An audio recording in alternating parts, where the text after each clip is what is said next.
Joined by USF head coach Todd Golden here in the postgame. And, Coach, your thoughts on this one? I thought the late run in the first half really put the game away, kind of put it in your hip pocket. It was, the Lions were hanging around until then, but you put up a 22-2 spurt to end the half to go up by 23 going into halftime. Your thoughts on this game? Am I good now? There we go. I just thought we played great. What can you say? I thought we played great, and thought for the first 12 minutes or so of the game we did a pretty good job, and I thought credit to them. They stuck with it, made some tough shots. But it kind of felt like we were just like, if it was a piñata, like we were hitting the piñata, and that if we, had a couple things go our way, that it was gonna break. And sure enough, we went on that 17-0 run that finished with about 1:30 to go in the first half, where we really just extended. And at that point, I felt really good about the rest of the night. But, we shot it well.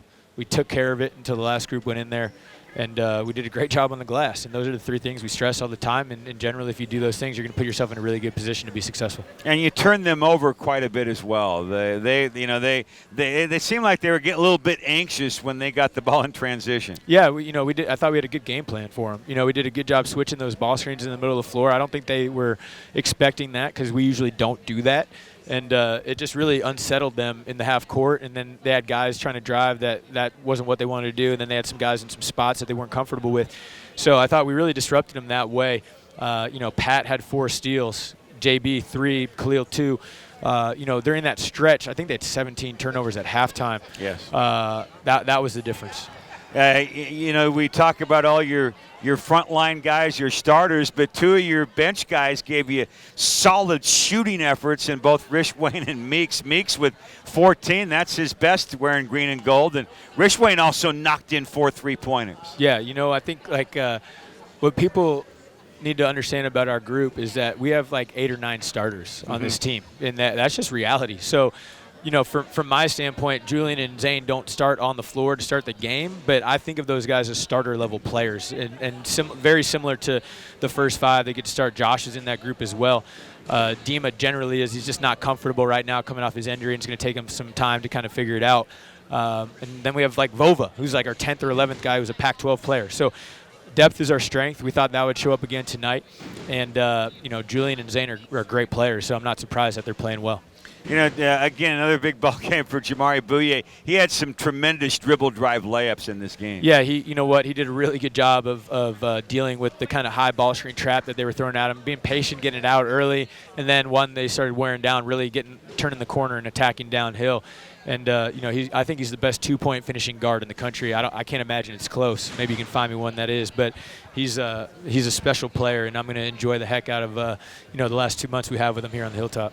You've got BYU coming in here on Saturday, evolving into a big game. They're all big, obviously, once you get to West Coast Conference play. Gonzaga beat BYU tonight 110-84. So the Cougars are going to be looking for a bounce-back effort. And this is a chance for you to knock off. We talk a lot about it. If you're going to finish in the upper part of the West Coast Conference, crack through that top 3. Here's one of those teams that traditionally has been in the upper 3 in Brigham Young coming here on Saturday. Yeah, it's going to be an awesome game. Can't wait. I think this was the one that, honestly, I was very worried about because very quality opponent. And then just, late Thursday night game, you never know what the crowd's going to be like.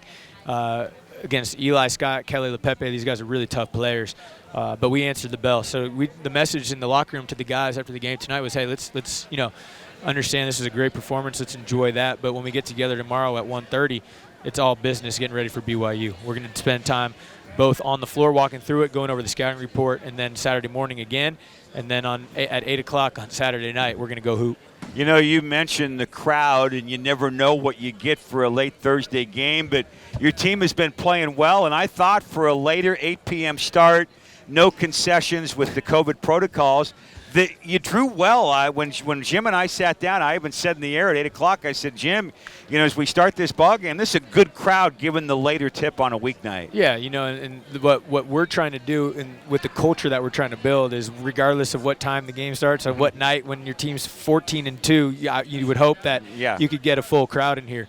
But that's just changing the culture, continuing to change the culture of our program, and I expect a huge crowd in here on Saturday night. Yeah, and as we talk a little bit more about that Saturday night game, Alex Barcelo, like Eli Scott, like Jamari, like Masalski, another fifth-year guy, how do you try and get him out of his rhythm?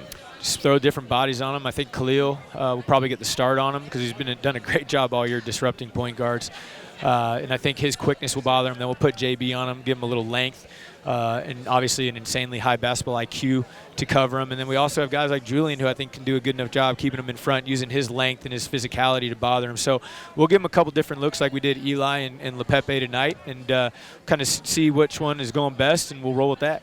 Coach, you still have those games to catch up on. The lost game in Spokane at Gonzaga, lost game at St. Mary's. Has there been any news at all about those games potentially getting rescheduled down the line? Yeah, I think we already have the St. Mary's one pretty much locked up for mid-February. In that bye week, we were able to move some things around. We're still working on trying to find the time to play this Gonzaga game. It's tricky because we're not getting a lot of help from other schools in the league in terms of juggling some games around. And the reality is that's not the type of game that you want to put as your third game in a week, with two other games that you're trying to win. So we're not going to do a disservice to ourselves. We put ourselves in a really good position in regards to making the NCAA tournament. So we're not going to overload a game just to get something in. And I'm hopeful that we'll continue to get myself and Coach Few want to play. We're working on it. We thought we had some dates, and we weren't able to get some schools to move.